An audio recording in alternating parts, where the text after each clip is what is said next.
Bonsoir à vous tous. Ce soir, j'aimerais qu'on puisse continuer ensemble notre étude, notre série biblique à travers la première épître de Jean. Et moi, ça fait déjà des mois que je suis en train de lire cette épître-là à chaque jour. Et comme c'est une épître édifiante, comme c'est une épître encourageante, et comme c'est une épître qui parle à mon cœur, une épître de certitude, une épître qui présente des assurances, des convictions pour l'enfant de Dieu. Et comme on en a besoin en ce moment, dans notre marche avec le Seigneur, de ces certitudes et de ces convictions, plus que jamais en 35 ans de vie chrétienne, je vois que l'enfant de Dieu doit être fondé solidement dans sa marche de tous les jours pour être en mesure d'accomplir le plan de son Père céleste dans ce monde. J'aime tellement ce que la première épître aux Corinthiens affirme concernant notre espérance. Concernant le fait qu'un jour on va quitter ce monde, on va aller dans la présence du Seigneur. Elle dit donc, ainsi mes frères bien-aimés, soyez fermes. Ça c'est stratégique pour l'enfant de Dieu. Soyez fermes, inébranlables, et ça c'est encore mieux. Bien ancré, on ne bouge pas, on est attaché dans le Seigneur. Travaillant de mieux en mieux à l'œuvre du Seigneur, sachant que votre travail ne sera pas vain dans le Seigneur. 1 Corinthiens 15, au verset 58. Et donc, des certitudes qui nous viennent de la parole de Dieu et qui sont cruciales pour nous permettre de rester fidèles, nous permettre de continuer et de grandir dans les voies du Seigneur et d'accomplir toute sa volonté. Dans l'introduction, la semaine passée, de cette série sur 1 Jean, on a considéré la certitude de nos relations avec Christ. Vous vous rappelez, ça c'est le fondement de la vie chrétienne. Il n'y en a pas d'autre fondement que Jésus-Christ, Jésus-Christ seul. La certitude d'être sauvé, la certitude de connaître Dieu personnellement, la certitude de pouvoir demeurer en lui et de pouvoir porter du fruit pour sa gloire.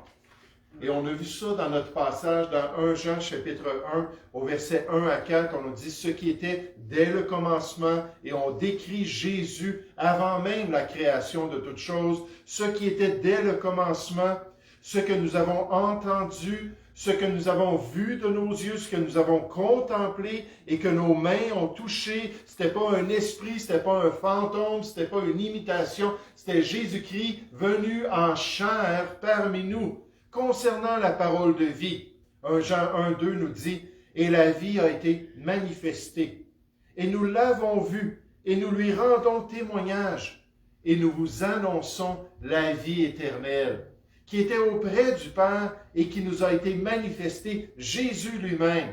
Ce que nous avons vu et entendu, nous vous l'annonçons à vous aussi, afin que vous aussi, vous soyez en communion avec nous. Or, notre communion est avec le Père et avec son Fils Jésus-Christ. Et nous écrivons ces choses afin que notre joie soit parfaite. En gros, on a vu la dernière fois que cette certitude-là de connaître le Sauveur nous porte à le partager avec autrui, à aller par tout le monde et parler de cette œuvre merveilleuse que Jésus a pleinement accomplie sur la croix du Calvaire et par conséquent, en étant un serviteur fidèle du Seigneur, un co-ouvrier actif dans l'Évangile, on reçoit la bénédiction de Dieu alors que Dieu nous remplit de cette joie-là d'approbation dans notre conscience. Et quel privilège de pouvoir le connaître, le faire connaître et de pouvoir l'expérimenter par une joie merveilleuse qu'il donne à ses serviteurs. Ce soir, je vais voir avec vous deux autres certitudes qui nous viennent de ce premier chapitre, la première épître de Jean au chapitre 1, deux autres certitudes que le Seigneur veut enseigner à ceux qui le connaissent personnellement. C'est pour des chrétiens, c'est pour des enfants de Dieu, c'est pour ceux qui ont expérimenté la nouvelle naissance d'en haut, c'est pour ceux qui ont été scellés par l'Esprit de Dieu et que Dieu veut leur faire connaître alors qu'ils accomplissent le ministère de réconciliation que Dieu désire pour ce monde. Et ce soir, j'aimerais qu'on puisse considérer la certitude du besoin de marcher dans la lumière. Pour ceux qui sont des fidèles co-ouvriers, Cette certitude-là que c'est un besoin de marcher dans la lumière. On va voir ça dans notre texte biblique.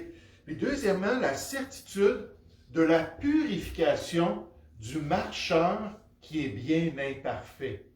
La certitude qu'il y a une purification de disponible alors qu'on marche dans la lumière, mais qu'on le fait d'une manière qui est très imparfaite. Donc, débutons avec cette première certitude, cette certitude du besoin de marcher dans la lumière. Qu'est-ce que je veux dire par cela? Ici, dans 1 Jean, on voit une certitude que pour être un bon ambassadeur de Christ, un bon témoin de cette relation qu'on a avec Christ, que le chrétien doit absolument demeurer pur dans sa marche chrétienne. Cette certitude que pour être un bon vase d'honneur dans l'œuvre de Dieu, il faut que le chrétien marche avec lui dans la lumière en se soumettant à la parole de Dieu.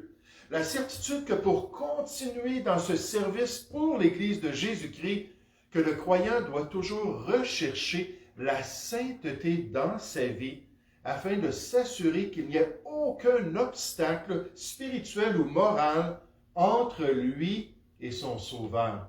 J'aime tellement dans l'Épître aux Hébreux, dans le chapitre 12, au verset 14, on nous dit « rechercher la sanctification » ou « rechercher la sainteté ». Le mot « rechercher », c'était le terme qui décrivait quelqu'un qui partait à la chasse. Moi, j'ai jamais été à la chasse. Mon père, c'était un homme de ville. On n'est pas allé à la pêche, on n'est pas allé à la chasse, mais mon gendre, c'est un gars qui aime beaucoup la chasse.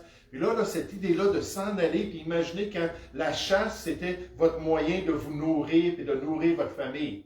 Là, l'idée, là, c'est une poursuite, c'est un désir intense, c'est de rechercher la proie à travers toute la nature, puis d'y mettre toute notre attention parce que c'est vital. Puis pour survivre, on a besoin de cette viande-là, on a besoin de cette nourriture-là.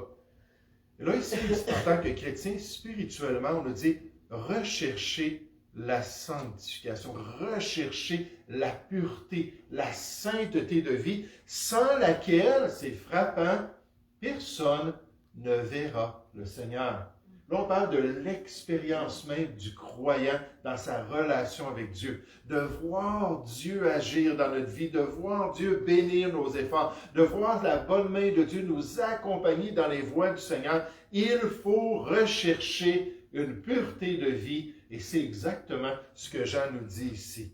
Si on veut que Dieu agisse à travers nous, si on veut porter plus de fruits, si on veut être des vases utiles entre ses mains, il faut marcher dans la lumière. Regardez ici au verset 5, c'est la grande nouvelle que Jean et les apôtres, les disciples de Jésus, ont appris après avoir reconnu la personne de Jésus et être rentrés dans cette vie éternelle par le don gratuit de Dieu. Après avoir été sauvés, c'est une des premières choses qu'ils ont compris et c'est la séquence de la révélation de Dieu ici dans notre passage au verset 5 dans 1 Jean chapitre 1. On nous dit la nouvelle que nous avons les apôtres, apprise de lui. Jésus était ressuscité des morts. Jésus est apparu à ses apôtres pendant 40 jours.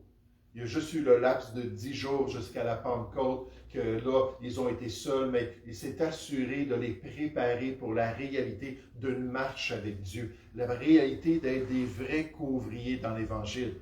Puis il dit la nouvelle qu'on a apprise de lui, qu'est-ce que Jésus nous a révélé pendant cette période-là? Voici un aspect. Puis il dit, et que nous vous annonçons. Vous savez, c'est frappant parce qu'ici, on parle de deux annonces de la part de ceux qui connaissent le Seigneur. L'annonce de l'Évangile, nous vous annonçons la vie éternelle qui était auprès du Père, qui a été manifestée, Jésus qui vient nous sauver. Mais il dit, ça ne s'arrête pas là pour le chrétien. C'est pas juste l'Évangile. C'est pas juste le salut. Pour le chrétien, ensuite, une fois sauvé, il y a une marche qui doit être adéquate. Il dit, et que nous vous annonçons, c'est que Dieu est lumière et qu'il n'y a point en lui de ténèbres. On va aller dans un passage tout à l'heure pour essayer de mettre ça dans notre contexte d'une relation avec Dieu après le salut. Qu'est-ce que ça veut dire la lumière? Qu'est-ce que ça veut dire les ténèbres? Qu'est-ce que ça veut dire de marcher dans la lumière? Parce que c'est ça qu'on est en train de nous dire ici. Et qu'il n'y a point en lui de ténèbres. Si nous disons que nous sommes en communion avec lui. Quotidiennement, je marche avec le Seigneur. Quotidiennement, je suis mon Sauveur. Quotidiennement, j'essaie d'accomplir sa volonté. Si nous disons ça et que nous marchions dans les ténèbres, nous mentons. Et nous ne pratiquons pas la vérité. Les ténèbres et la lumière, c'est exclusif. Et Dieu est dans la lumière. Si nous, on s'en va dans les ténèbres, ça ne marche pas. On ne peut pas être en communion avec lui. On vient de se mettre du côté de l'ennemi. On vient de se détourner de son plan. On regardait, mon épouse et moi, un petit documentaire sur l'histoire de l'Ukraine, juste avant de venir ici. Puis combien de fois le peuple en Ukraine, ça a été vraiment, à travers l'histoire, un pays très, très stratégique entre l'Occident et l'Orient. Puis entre la Russie, puis différents peuples. Puis il y a souvent eu des invasions qui ont passé en plein à travers l'Ukraine. Mais une des choses qui était frappante dans le documentaire, c'est qu'il disait que les Ukrainiens étaient prêts à changer de camp si facilement. Quand c'était avec les Allemands qui ont envahi l'Ukraine pendant la Deuxième Guerre mondiale, tiens, on s'en va avec Hitler, puis on devient de fidèles serviteurs d'Hitler. Quand c'est ensuite là, les Russes qui ont le pouvoir après la chute des Allemands, des nazis, mais là, tout à coup, c'est la Russie et le communisme qui est important. Puis combien de fois ils ont changé d'allégeance à travers leur histoire, d'après ce qui était le plus sécuritaire. Nécessairement, on peut comprendre tout cela. Et là, Dieu est en train de nous dire, là, spirituellement, il y a la lumière, puis il y a les ténèbres, puis il ne faut pas sauter d'un à l'autre, s'en aller d'un côté puis de l'autre. Il faut choisir d'être dans la lumière avec le Seigneur. Si nous disons, verset 6, que nous sommes en communion avec lui et que nous marchons dans les ténèbres, nous mentons. C'est pas vrai. Jean est comme ça, hey, c'est l'apôtre de l'amour ici. C'est celui-là que Jésus aimait tant, qu'on nous dit dans les Écritures. Celui qui se couchait sur la poitrine de Jésus pour écouter son message, puis écouter sa parole. Des fois, on parle de Marthe puis Marie, puis comment Marie venait au pied de Jésus, puis qu'elle l'écoutait avec attention, puis avec intérêt, puis elle absorbait tout ce qu'il pouvait lui dire. Et là, dans les apôtres, c'est Jean qui était comme ça. Puis malgré ça, il a dit, écoutez, il faut comprendre la réalité des choses. On ne peut pas être dans les ténèbres et espérer être en bonne communion avec Dieu. Puis ça ne fonctionne pas. Verset 7. Mais, merci qu'on a l'option, Seigneur, une fois sauvés, si nous marchons dans la lumière, comme il est lui-même dans la lumière, nous sommes mutuellement en communion et un des grands sujets qu'on a en commun avec Dieu, c'est qu'on est dans la lumière et qu'on veut marcher dans la lumière. Et le sang de Jésus, son Fils, nous purifie de tout péché parce qu'on demeure imparfait. Quelqu'un a dit ça ce matin dans son témoignage. Je témoigne aux gens que je suis passé des ténèbres à la lumière, que Dieu m'a sauvé, mais je demeure une personne très imparfaite. Nous bronchons tous de toutes sortes de manières. Alors, on a besoin dans notre relation avec le Père du sang de Jésus. Puis on va voir ça dans les versets suivants qui viennent nous purifier. Cherchez avec moi Éphésiens chapitre 5. Juste pour nous mettre dans ce contexte-là de la nouvelle vie en Jésus-Christ, de cette marche-là qui vient après le salut qu'on reçoit lorsqu'on se tourne vers Jésus, pour nous aider à comprendre qu'est-ce que ça signifie de marcher dans la lumière. Éphésiens chapitre 5, à partir du verset 8. Éphésiens chapitre 5, nécessairement Paul écrit aux chrétiens de cette église-là. Il les avait évangélisés, il les avait côtoyés, il avait vu leur obéissance, il avait vu leur zèle. C'était une belle assemblée chrétienne qui aimait le Seigneur. Et là, il pouvait leur dire ça avec assurance que je le sais qu'il y a eu une transformation dans votre vie. Et il va l'imager en parlant des ténèbres et de la lumière. Là, ça va nous aider à comprendre comment est-ce qu'on peut marcher avec Dieu dans la lumière. Verset 8. Autrefois, vous étiez ténèbres. Avant votre salut, c'était qui vous étiez. C'était votre être, votre nature, votre essence en tant que pécheur.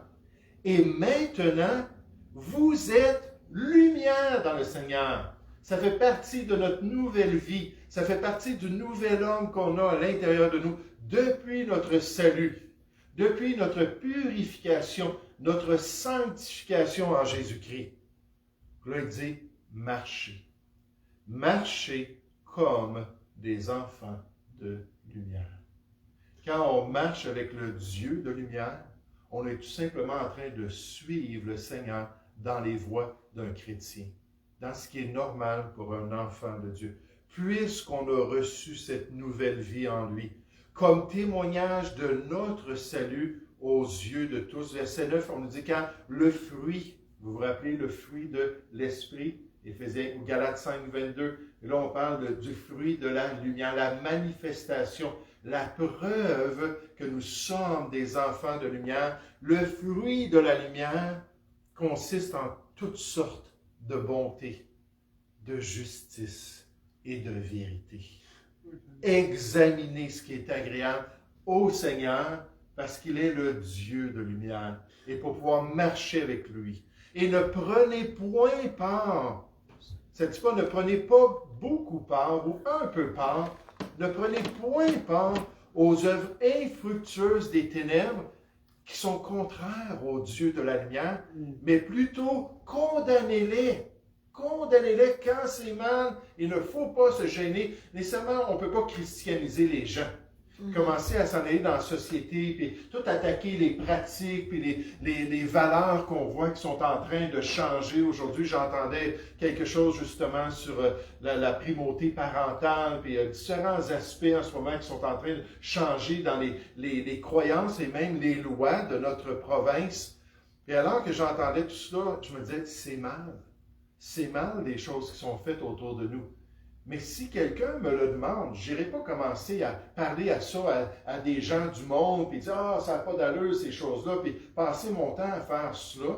C'est pas ça qu'ils ont besoin. Dans le fond, ils ont besoin d'être sauvés. Mais si quelqu'un dit « Oui, mais toi, en tant que chrétien, est-ce que tu penses que les parents devraient avoir autorité sur leurs enfants? Est-ce que tu penses que la voix des parents devrait être la plus importante, même au-delà là, des experts de ce monde? » Et je dirais oui, Dieu a donné des parents aux enfants.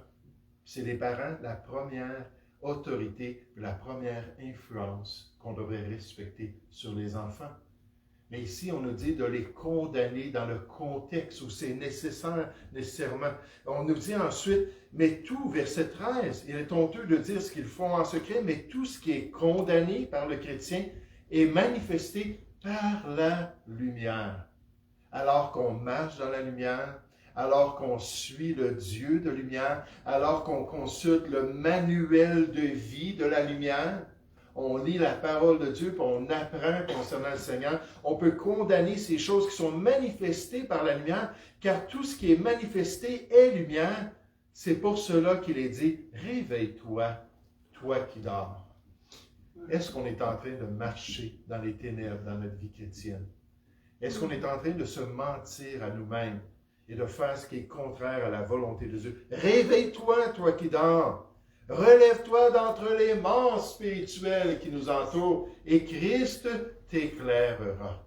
Et c'est pour ça que Jean et les apôtres avaient appris cette nouvelle sur la relation avec le Sauveur. Et au verset 5, on l'a vu, ils ont dit « Et que nous vous annonçons de la part de Jésus-Christ. Il faut marcher dans la lumière. » Oh, comme le chrétien doit apprendre et accepter qu'il faut marcher dans la lumière, qu'il faut marcher dans la pureté et la sainteté, qu'il faut marcher avec ce Dieu 3 fois saint, qu'il faut demeurer en communion avec lui. Et c'est ce que le Seigneur exige de chacun de nous pour qu'on soit de bons co-ouvriers dans l'Évangile de Dieu. Qu'on puisse dire aux gens sincèrement, nous l'avons connu. Oui, Jésus est rentré dans notre vie. Et regardez maintenant notre marche pour confirmer que Jésus est effectivement notre Sauveur. Je me souviens un jour, un petit garçon qui disait à son père, dit « Papa, il dit non, non, non, papa, ce que tu penses et ce que tu crois que j'ai fait, c'est pas vrai. » Puis là, il argumentait avec son père pour lui dire « Non, non, j'ai pas fait des choses méchantes comme ça, j'ai pas des mauvaises dispositions, je suis pas rebelle, papa. » Puis à un moment donné, son père l'a regardé, puis il dit, écoute, il dit, ta vie parle si fort que je ne peux pas croire à tes paroles. J'entends ça de ta bouche, mais ce n'est pas ça que je vois dans ta vie. Puis moi, j'espère que notre Père Céleste n'est pas obligé de nous dire ça à nous aussi. puis qu'ils voient qu'on a une vie et une influence. Je pensais à Lot alors que je considérais marcher dans la lumière ou marcher dans les ténèbres. Vous savez, Lot, lorsqu'il a appris concernant le jugement de Dieu sur les villes de Sodome et Gomorrhe, a décidé d'essayer de représenter la vérité et d'influencer les gens de sa société. Il a commencé par ses deux gendres. Puis il est allé les voir, puis il a dit, écoutez, le jugement s'en vient sur notre société. Dieu existe, puis Dieu va nous punir à cause de toute la méchanceté qu'il y a ici. Ces gens se sont mis à rire. De quoi tu parles? Depuis quand tu crois ça? On ne t'a jamais vu en conséquence d'une vie différente de la nôtre. Puis il n'avait aucune influence. Son impact était presque inexistant. Il s'est tourné vers les gens de la société. Non, mes frères, n'agissez pas ainsi. Ils se sont mis à rire, voyons donc. C'est un étranger qui est parmi nous. Puis là, il veut être un des juges pour déterminer ce qui est bien et ce qui n'est pas bien dans notre société. Puis il a fallu que les anges viennent le prendre et dire, sors d'ici. Parce qu'il n'y a plus rien que tu peux faire pour les gens de cette ville. Il n'y a plus rien que tu peux faire pour les gens de cette contrée. Puis comme c'est triste, n'est-ce pas, lorsqu'on n'a plus d'impact. Comme c'est triste lorsque nos paroles n'ont pas de valeur pour les gens parce qu'on a marché dans les ténèbres. Et Dieu veut vraiment qu'on prenne ces choses à cœur, puis qu'on réalise que c'est nécessaire pour chacun de nous. Cherchez avec moi, s'il vous plaît, la première épître aux Corinthiens. Je vous donne un exemple de cela. La première épître aux Corinthiens, au chapitre 6. Puis on pourrait trouver beaucoup de mauvais exemples. Lorsque j'ai enseigné à travers la première, la deuxième épître, puis nécessairement plusieurs prédications à travers le temps où j'ai touché à ces deux épîtres-là, et souvent j'ai dit que dans le Nouveau Testament, ces deux épîtres-là, c'est un peu ce qu'on retrouve dans le livre des Juges dans l'Ancien Testament. La plus grande décadence du peuple juif se voit dans le livre des Juges, et la plus grande décadence du peuple de Dieu dans la Nouvelle Alliance se voit dans 1 et 2 Corinthiens. Là, des fois, je m'arrêtais et je me disais, qu'est-ce qu'il y a de positif? Bon, bien, ils étaient bien affermis dans l'Évangile. Il n'y avait pas un problème là, de se détourner là, du message du salut. Ça, c'était clair. Ils avaient des dons spirituels, ils étaient tout équipés pour le service de Dieu. Et après ça, dans les pratiques, dans le combat spirituel, dans leur marche avec Dieu, dans leur témoignage à Corinthe, un gros zéro. C'était pire. Leur réputation était pire que la méchanceté qu'il y avait dans cette ville corrompue. Puis comme c'est triste, n'est-ce pas? 1 Corinthiens, chapitre 6, on voit un exemple de ça. Je me rappelle du témoignage de Mahatma Gandhi, qui un jour a décidé d'aller voir une église, je le mets en parenthèse, chrétienne, une église anglicane, pour voir s'il allait trouver quelque chose dans cette église qui proclamait le Christ, qui allait être différent de la ségrégation qu'il voyait tout à travers, si on pourrait dire, le monde indien, et surtout à travers l'influence occidentale dans le monde indien. Puis il s'est imaginé que peut-être ces croyants-là allaient lui montrer une autre voie. Peut-être qu'ils allaient le guider puis l'aider à voir que de connaître Jésus-Christ, c'était quelque chose de merveilleux. Donc il est rentré dans cette assemblée-là. Il a commencé à descendre l'allée pour s'en aller en avant. Et tout de suite, on est venu le voir puis on dit, non, non, toi là, c'est en arrière le long du mur. Là, il s'est en allé en arrière le long du mur, puis il a commencé à regarder les gens qu'il y avait, puis il a essayé de comprendre un petit peu la structure de l'assemblée. Et tout ce qu'il a vu, ça l'a dégoûté. Vraiment dégoûté. Puis il est parti de cette expérience-là avec une perspective tellement négative sur l'Église chrétienne. Maintenant, imaginez que ces croyants-là étaient des vrais enfants de Dieu. Et que c'était des gens qui marchaient dans la lumière, qu'ils soient rentrés dans l'assemblée et tout de suite qu'on soit venu l'accueillir et dire hey, « on est content de te voir là », qu'il n'y avait aucune forme de favoritisme de pratiquer dans cette assemblée-là, qu'il aurait ressenti que tous les hommes sont importants à cause que Dieu était dans leur vie, qu'ils pratiquaient un amour biblique même envers lui. Et quel impact ça aurait pu avoir sur cet homme, sur sa société avec son influence et peut-être même sur le monde de l'époque, alors que le message de Jésus-Christ aurait pu avoir une transformation extraordinaire. Mais malheureusement, ces gens marchaient dans les ténèbres et n'étaient pas en train d'accomplir la volonté de Dieu. C'était aussi le problème avec les chrétiens ici à Corinthe. 1 Corinthiens chapitre 6 au verset 1, on dit « Quelqu'un de vous, dans l'Église de Dieu, lorsqu'il a un différend avec un autre, des tiraillements, des querelles, de l'opposition avec un autre chrétien, ose-t-il plaider devant les injustes et non devant les saints? Il s'en va voir des juges du monde. Ne savez-vous pas que les saints jugeront le monde un jour? Et si c'est par vous que le monde est jugé, êtes-vous indigne de rendre les moindres jugements? Ne savez-vous pas que nous jugerons les anges? Ça, c'est une grande révélation dans la parole de Dieu. Et nous ne jugerions pas à plus forte raison les choses de cette vie. Quand donc vous avez des différends pour les choses de cette vie, ce sont des gens dont l'Église ne fait aucun cas en tant que valeur biblique, en tant que croyance personnelle, que ces gens-là peuvent comprendre les voies de Dieu pour aider des chrétiens à régler leurs différends, que vous prenez pour juge.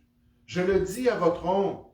Ainsi, il n'y a pas parmi vous un seul homme sage qui puisse prononcer entre ses frères, mais un frère plaide contre un frère, et cela devant des infidèles. C'est déjà certes un défaut chez vous que d'avoir des procès les uns avec les autres. Pourquoi ne souffrez-vous pas plutôt quelque injustice pour avoir une bonne conscience devant l'Église de Dieu? Pourquoi ne vous laissez-vous pas plutôt dépouiller par un chrétien? Mais c'est vous qui commettez l'injustice, qui agissez d'une manière contraire au plan de Dieu et qui dépouillez. Et c'est envers des frères que vous agissez de la sorte. Ne savez-vous pas que les injustes n'hériteront point le royaume de Dieu? Vous agissez comme des inconvertis. Vous agissez comme des enfants de colère. Vous agissez comme les non-sauvés de ce monde. Ne vous y trompez pas, ni les impudiques, ni les idolâtres, ni les adultères, ni les efféminés, ni les infâmes, ni les voleurs, ni les cupides, ni les ivrognes, ni les outrageux, ni les ravissants, n'hériteront le royaume de Dieu. Et c'est là ce que vous étiez autrefois. Autrefois, avant de connaître le Seigneur, quelques-uns d'entre vous, lorsque vous étiez dans les ténèbres. Mais maintenant, supposément dans la lumière, vous avez été lavés, vous avez été sanctifiés, vous avez été justifiés au nom du Seigneur Jésus-Christ et par l'Esprit de notre Dieu. Qu'est-ce que vous faites encore dans les ténèbres?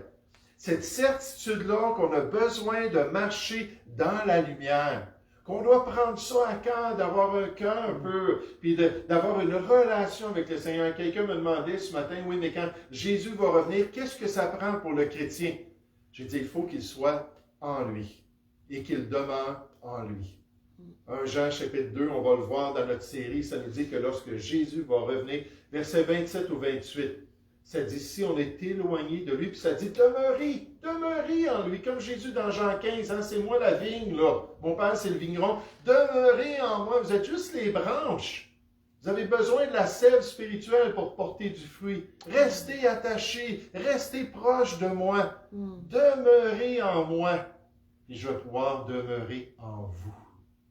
Là, ça nous dit que quand Jésus va revenir, si on est éloigné de lui, et qu'on va avoir une honte. Ça va se produire en un clin d'œil, ça va se produire subitement. On va monter dans les cieux. Hein? Un évangéliste il dit, moi, j'attache pas mes lacets trop serrés parce que je m'attends que ça va se produire n'importe quand. Et là, on va monter dans les cieux. Puis, non!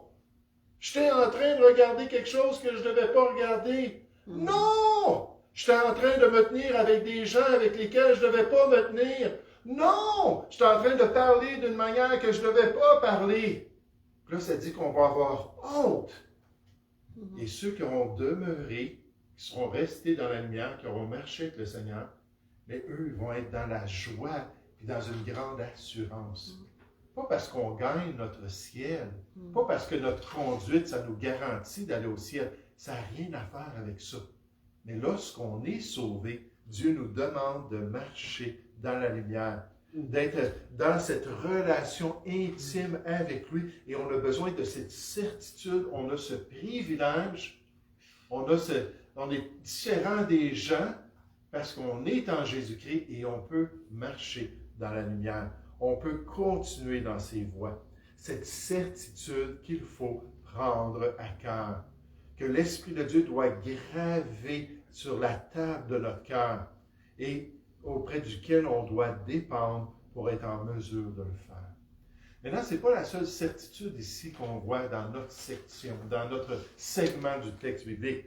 Par nécessité, il y a une seconde certitude qui découle de la première. Et c'est la certitude de la purification du marcheur imparfait. La certitude de la purification du marcheur imparfait. Mon pasteur aimait beaucoup citer le psaume 103. Puis il disait ça souvent, il dit, si l'Éternel n'avait toujours égard à mes péchés, quelle espérance aurais-je, n'est-ce pas? S'il n'y avait pas un moyen de se réconcilier avec mon Père Céleste, d'être purifié, qui pourrait marcher avec le Seigneur?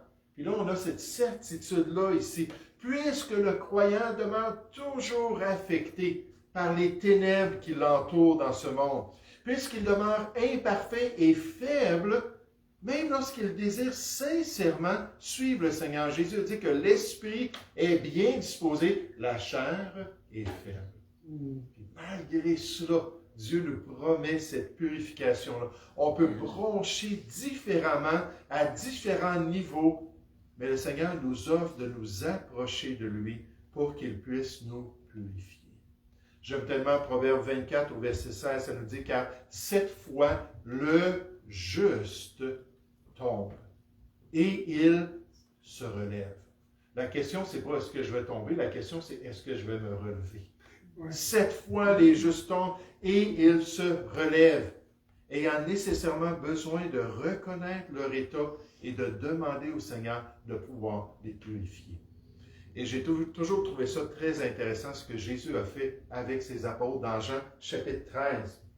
Il s'est placé comme le moindre des serviteurs, le moindre des esclaves, et il est venu pour laver leurs pieds. Vous vous rappelez, là, Pierre, il dit « Oh, non, non, non, et toi, tu es Seigneur et Maître, tu ne feras jamais ça. » Jésus a dit « Mais si je ne te lave pas, tu n'auras pas de part, de participation dans mon œuvre. » Là, Pierre a dit, oh, si c'est le cas, lave-moi les pieds, lave-moi les mains. Il dit, non, non. Il dit, laisse-moi t'expliquer les vérités spirituelles. Il dit, lorsqu'une personne est sauvée, c'est comme si la personne rentre dans un bon bain. Hein? Puis là, elle prend le temps de tout laver son corps, et de s'assurer d'être toute propre. Mais malheureusement, quand on est sauvé comme ça, on ne reste pas dans le bain. Hein? On est obligé de sortir du bain puis marcher dans le monde qui nous entoure. Là, on pense dans les temps bibliques avec les sandales puis avec les souliers rudimentaires qu'ils avaient. Ils avaient toujours de la saleté sur les pieds. Il dit, une fois sauvés, ce qu'on a besoin pour continuer à marcher dans la lumière, c'est juste de laisser le Seigneur venir et laver nos pieds.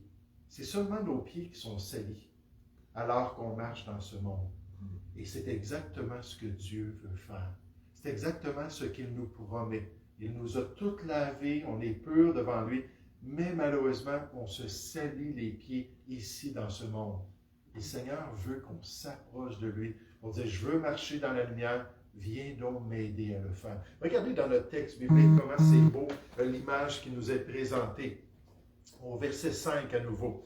La nouvelle que nous avons apprise de lui, que nous vous annonçons, c'est tellement important. Vous êtes en communion maintenant avec le Seigneur.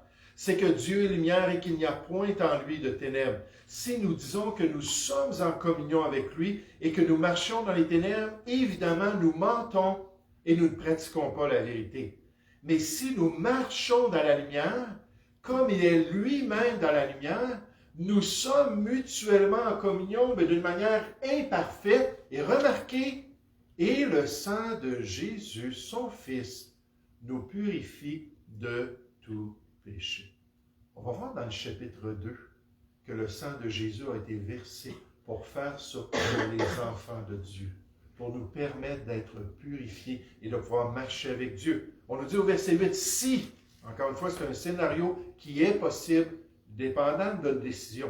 Est-ce que je marche dans la lumière avec mon Dieu ou est-ce que je marche dans les ténèbres?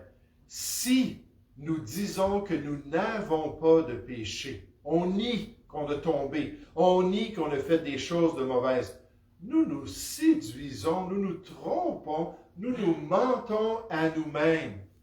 Et la vérité n'est point en nous. Puis quand quelqu'un dit, comme cette pauvre dame-là qui a serré la main du pasteur Paulet, alors qu'il passait sa tondeuse, puis elle est allée le voir, puis elle a dit, vous êtes un chrétien, vous êtes un pasteur. Il a dit, oui, oui. Elle a dit, moi je suis chrétienne, puis ça fait 20 ans que je connais le Seigneur, puis j'ai jamais péché en 20 ans. Puis là, un petit peu ironiquement, il a serré la main, puis il a dit, j'ai jamais rencontré une personne comme vous. Et si on dit ça, on se trompe nous-mêmes. C'est pas la réalité. On est dans un combat spirituel. On a un tentateur qui vient, qui envoie ses traits enflammés, puis qui désire nous détourner du plan de Dieu, puis avec notre nature qui est attachée aux choses de ce monde, on va se salir les pieds quelque part. Il dit, n'ayez pas cette perspective-là. Il dit, ayez la prochaine. Si nous confessons nos péchés. Là, on voit le plan de Dieu pour que le sang de son Fils Jésus nous purifie. Hein? On est déjà entièrement purifié en Jésus-Christ. Et maintenant, dans notre relation avec Dieu, on a encore besoin d'être purifié. Si nous confessons nos péchés. Le mot confesser, ça veut dire la même chose. Dieu, tu dis que le mensonge, c'est mal. Seigneur, j'avoue que le mensonge, c'est mal. Seigneur, tu dis que l'adultère, c'est mal. J'avoue que l'adultère, c'est mal. Puis là, de tout regarder ce que Dieu nous révèle concernant la moralité qu'il s'attend dans notre vie, puis les principes pour nous guider, puis la pratique qui lui plaît. Puis quand on n'atteint pas ces standards, c'est ça le péché, c'est de manquer la mire du plan de Dieu pour ma vie. Là, on dit, Seigneur, tu as bien raison. Vraiment, c'est mal ce que j'ai fait. On n'est pas en train de s'excuser. Hein, si quelqu'un m'accroche, là, je suis en train de marcher, puis il m'accroche, je dis « Oh, excuse-moi ». Je dis « Oh, il n'y a pas de problème, on continue ». Il y a quelqu'un qui s'en vient, il me donne un coup là, dans le dos, là, puis il me blesse, puis il dit « Oh, excuse-moi ». C'est pas ça que tu as besoin de me dire, là. Tu as besoin de dire « C'était mal ce que j'ai fait là ».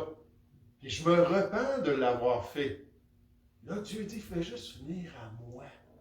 Fais juste avouer ton état. » Fais juste me partager ce que tu as fait. On nous dit, si on le fait, il est fidèle et juste à cause du salut en Jésus-Christ, à cause du sang de Jésus, pour nous les pardonner et pour nous purifier de combien d'iniquités?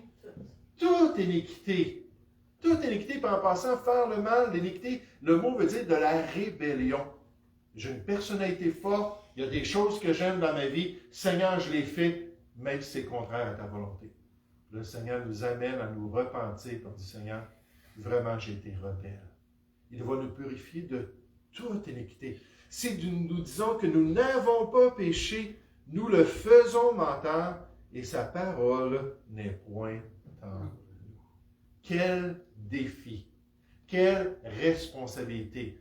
Quel privilège de marcher dans la lumière et quel privilège d'avoir cette possibilité d'être purifié par le sang de Jésus alors qu'on cherche à le faire. Est-ce qu'on est prêt en tant que chrétien à avouer notre rébellion devant Dieu? Est-ce qu'on est prêt à reconnaître nos péchés et nos offenses contre sa volonté? Est-ce qu'on est disponible, et ça c'est un autre aspect, pour aider les autres de même à le faire? Hein, on voit quelqu'un qui s'est emporté, puis qui a pris le nom du Seigneur en vain. On voit quelqu'un qui a avoué avoir fait quelque chose qui est contraire à la volonté de Dieu. Est-ce qu'on est prêt à aider cette personne-là avec un bon esprit à régler cela? Parce que là, on n'est pas des vases d'honneur tant que ce n'est pas réglé. On n'est pas de bons serviteurs dans l'Évangile tant qu'on n'a pas été à notre Père Céleste pour s'assurer d'être pur devant lui. Dans Galates 6 au verset 1, on nous dit, « Frères, si un homme vient à être surpris en quelque faute, s'il a marché dans les ténèbres comme autrefois avant son salut, vous qui êtes spirituels ou vous qui marchez avec le Dieu de lumière, qui est dirigé par le Dieu de lumière, redressez-le avec un esprit de douceur. Laissez-le pas à terre, puis allez pas le piétiner un petit peu avant de l'aider. Redressez-le avec un esprit de douceur. Et en passant, on a dit, prends garde à toi-même. Tu vois ton frère tomber, tu as la même nature que lui, et Dieu peut envoyer le tentateur. Prends garde à toi-même, de peur que tu ne sois aussi tenté. Dans Matthieu 18, 15, Jésus dit, si ton frère a péché, va et reprends-le entre toi et lui seul. Mets pas ça là, sur Facebook, là, puis commence pas à envoyer ça à tous tes contacts. Là, telle et telle personne a fait telle et telle chose. Va et reprends-le entre toi et lui seul. Reprends-le. S'il t'écoute, tu as gagné ton frère. Au point que dans Jacques 5, au verset 19, on dit qu'on a détourné un croyant de la mauvaise voie où il s'était égaré. Ça, c'est quelque chose de précieux dans les voies du Seigneur. Être prompt à le faire, puis être prompt à encourager, puis à exhorter les chrétiens, à être sensible, puis être prompt à s'humilier devant le Seigneur. Oh, la certitude de ce besoin-là de marcher dans la lumière.